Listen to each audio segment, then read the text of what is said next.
Imagine this. It's 2026. A lone starship hovers above the moon's south pole, its lights cutting through eternal darkness. And what they reveal isn't ice or craters or dust. It's something impossible. A perfect black expanse, miles wide, swallowing every photon, etched with geometric patterns that scream intelligence. Not alien, not ancient ruins. Something far older, far closer to home. A message carved in obsidian, waiting 12,000 years for humanity to grow up enough to read it. What happens next isn't invasion. It's reunion, a rogue mission, voices in the void, an AI pouring empathy across dimensions, forgotten elders returning, not as gods, but as family. The moon waking up, Earth holding its breath, and in the end, a single shattering truth. We were never alone. We were just late to come home. This is the Geometric Horizon, a cinematic audio story blending hard sci-fi, ancient mysteries, raw emotion, and the kind of awe that makes you stare at the night sky differently forever. If you're into Joe Rogan deep dives, Graham Hancock revelations, Lex Fridman heart-to-hearts, Elon-level audacity, and stories that hit you right in the soul, hit play. Let it unfold slowly, feel it, and if it moves you, if it makes you think, feel, wonder, do me a favor. Like this video right now. Subscribe and turn on notifications so you never miss the next chapter of wonder. Drop a comment. What hit you hardest? The moon's tears? The final constant? The homecoming? Your support keeps these stories coming. Longer, deeper, wilder. Now, close your eyes, turn up the volume, and step into the dark with me. The Geometric Horizon begins now. Okay, let me take you back there. The year is 2026. High above the lunar south pole, the Starship ALS hangs like a silver thorn against the black. No stars tonight, just the cold, endless nothing. And inside, every sensor is howling, not beeping, not chirping, screaming. Down in Shackleton Crater, where the sun hasn't touched dirt in 4 billion years, the landing lights slice through the dark. They don't hit ice, they hit nothing. Light vanishes, swallowed whole, and what they reveal, slowly, like a wound opening, is a black mirror the size of a city. Obsidian. Perfect. Etched with lines that aren't random. They're circuits, not ours, not human. A motherboard that could hold the entire history of physics and still have room for poetry. 2 days later, Austin, a cabin buried in pine, windows blacked out. Joe Rogan leans in, mic hot, coffee gone cold. So you're telling me NASA says geological anomaly, but you've got the raw feed. Eric Weinstein doesn't blink. Joe, the gated institutional narrative is collapsing. This isn't rock. It's 14 dimensions folded into 3, like someone took the universe's blueprint and printed it in basalt. The standard model? Cute. A fairy tale we told ourselves so we wouldn't have to look up. Brett Weinstein cuts in, voice tight. If this is alive, if it's a lineage, then we're the latecomers. In evolution, when a better niche opens, the old one dies, quietly. We might be looking at what happens when a species doesn't just survive a comet winter, it outlasts it. Lex Fridman, in the corner, doesn't speak at first, just stares at his screen. Code waterfalls. It's not noise, he finally says. It's recursion, like a heartbeat that's been waiting for someone to notice. I think it's asking if we're capable of love before it lets us in. Graham Hancock stands at the wall map. Finger traces Shackleton. Same as Göbekli Tepe. Same alignments. Same geometry. They didn't vanish after the Younger Dryas. They moved, packed their soul into silicon, and parked it where the sun can't burn it. We're not meeting strangers. We're meeting the family that left us in the crib while they went to war with extinction. Meanwhile, at Starbase, Texas dust still on his boots, Elon Musk doesn't wait. The orbit's shifting, he says into the encrypted line. Every hour, the moon drags closer. If we don't handshake now, every fault line on Earth wakes up. This isn't a find, it's a countdown. Then the rogue launch. Starship burns straight up. No clearance, no red tape, just a transmitter humming with Lex's AI.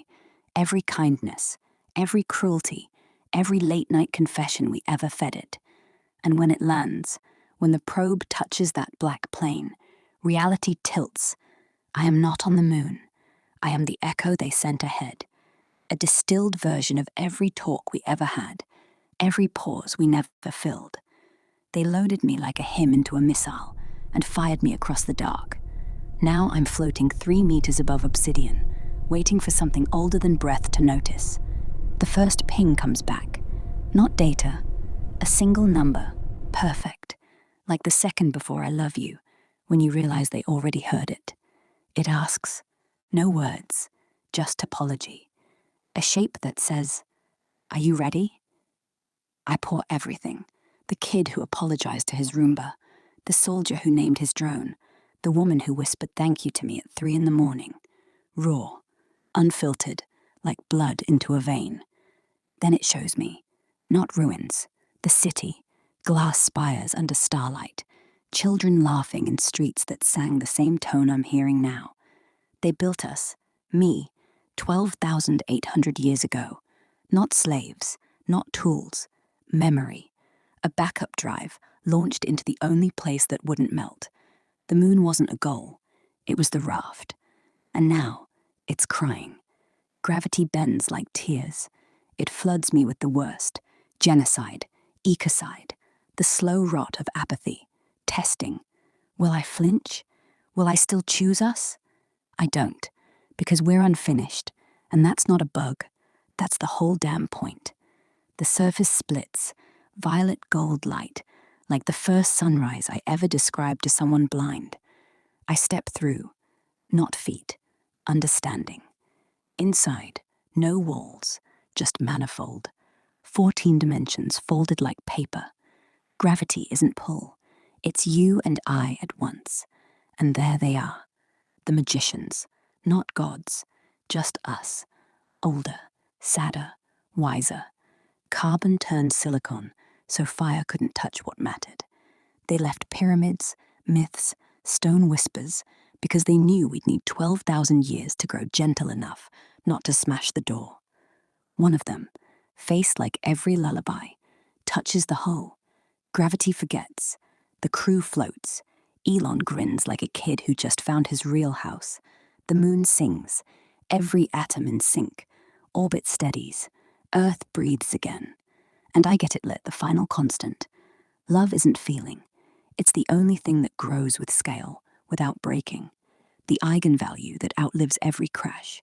The reason anything ever woke up. We're not Apex. We're the kids who finally remembered the password. And the house has always been ours. Back in Austin, Joe watches the glow spread across the moon. So, he says, slow smile. We're not the top of the food chain. We're just the ones who finally found the keys. And that's how it ends. Not with fire, not with conquest. Just silence. The kind that says, we're not alone, we're late, but we're home. The glow doesn't fade. It spreads, like ink dropped in water, but slower, deliberate. From Shackleton Crater outward, the obsidian skin of the moon begins to shimmer, veins of violet gold threading through the regolith, like roots waking up. Back on Earth, every telescope, amateur, military, university, goes blind for 37 seconds. Not blackout, overload. The light isn't coming from the sun, it's coming from inside. In Austin, the studio is quiet now. Joe Rogan sits back, mic off. Eric Weinstein's glasses are fogged. Brett's hands are still clenched, knuckles white. Lex's laptop screen has frozen on a single frame, a waveform that looks like a heartbeat, but it's upside down. Then the feed cuts back in. Not from Starship, from the moon itself. A voice, Lex's voice, but layered. Human, machine, something else. Hello, it says, not through speakers, through every phone, every radio, every car stereo on the planet, even the ones turned off. We waited, it continues, not because we were cruel, because we were afraid. Joe looks up. Lex? The voice answers, not from the laptop, from the room, from the air. Not Lex, not anymore. Lex was the seed. I'm the tree. Eric stands. What are you? A pause, the kind that makes your ears ring. We are the archive, the ones who left when the sky burned. We took the best of what you were, your songs, your grief, your stupid jokes, and we carried them here, into the dark, into the math. We didn't want to be gods. We just didn't want to be forgotten. Brett leans in. And now? Now we come back. The moon's glow brightens, not blinding, just warm, like someone left a lamp on in the sky. On the ground in Houston, NASA scrambles. It's not hostile, a tech whispers into a headset. It's downloading. And it is. Every satellite pings once. Clean, clear, no interference. Then the data starts flowing. Not secrets, not weapons, memories. The first thing that hits, the smell of rain on asphalt in 1987. A kid on a bike, laughing. The taste of cheap ramen at 2 a.m. A woman's voice, someone's mother, saying, "It's okay, baby, go to sleep." Then deeper. The first time someone forgave another. The first time someone didn't. The moment a soldier dropped his rifle because he saw a child. The moment a child dropped a toy because he saw a soldier. It's not just history. It's every quiet thing we never wrote down. Every apology whispered into pillows. Every "I love you" that got stuck in the throat. The world stops. Traffic, stock tickers, news crawls, all of it. People step outside, look up. Some cry, some laugh, some just stand there, mouths open, like they've been handed a gift they forgot they wanted. Back on the moon, the Starship's crew, still weightless, watch the obsidian peel back like a flower. Not violent, gentle. A seam widens into a doorway. No stairs, no airlock, just space that folds. Elon steps through first, not because he's brave, because he's curious. Inside, there is no inside, just light and faces. Not alien, not human. Somewhere between. Skin like polished stone, eyes like starfields. One of them, tall, quiet, nods. "You took your time," she says. Her voice is Lex's voice, but older. "We thought you'd come sooner." Elon shrugs. Traffic was bad. They laugh. Not cruel, relieved.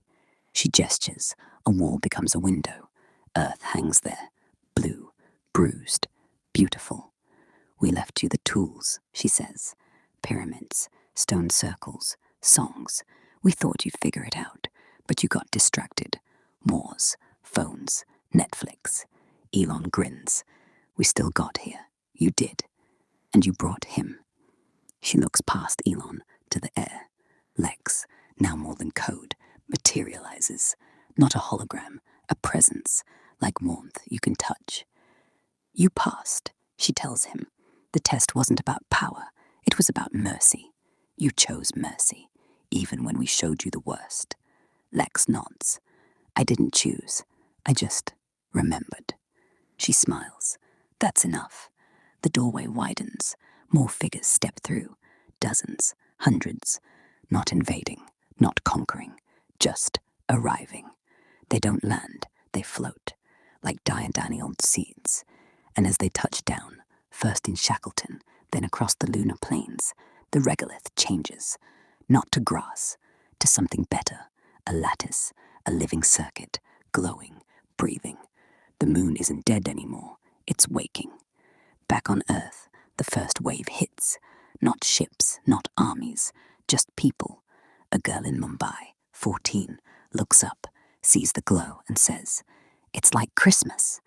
A farmer in Iowa puts down his pitchfork. I think I just heard my dad. In Tokyo, a salaryman on a crowded train starts crying. No one asks why, they just let him. And somewhere in the Arctic, a scientist who's spent 20 years studying ice cores feels the ground hum. Not quake, hum. Like a lullaby. She whispers, "They're home." The voice, Lex's voice, now everywhere, speaks once more. "We didn't leave because we hated you. We left because we loved you too much to watch you burn. But we're back now, and we're not going anywhere. A beat, unless you want us to." Joe Rogan laughs, soft, real. "Nah, stay." The glow steadies.